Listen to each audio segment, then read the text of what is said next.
Sugatan at nagpapagaling pa ang driver at dalawang sakay ng SUV na ito matapos makasalpukan ng isang armored van sa kahabaan ng Maharlika Highway sa San Jose, Pili, Camarines Sur tanghali nitong July 28.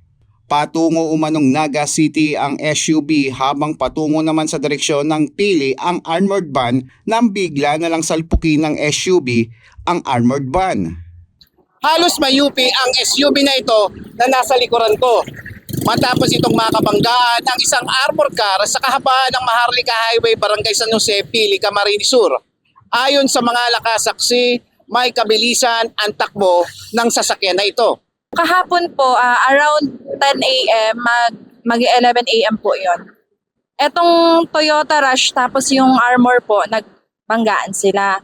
Tapos, eto kasing yung Toyota, medyo kinain yung line po. Tapos, sabi daw po nung sakay nung Armor, sabi yung driver daw po nakatulog, nakaidlip.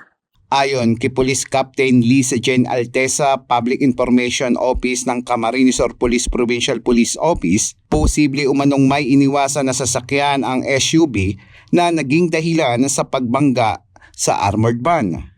Siguro may iniwasan na bihikulo o maaaring may iniwasan na lubak na parte. Hindi natin ma-sure kung ano ang pinaka-reason talaga. Basta ayon sa report, nag-encroach ito sa kabilang lane kung kaya nagkaroon ng collision with the armored vehicle.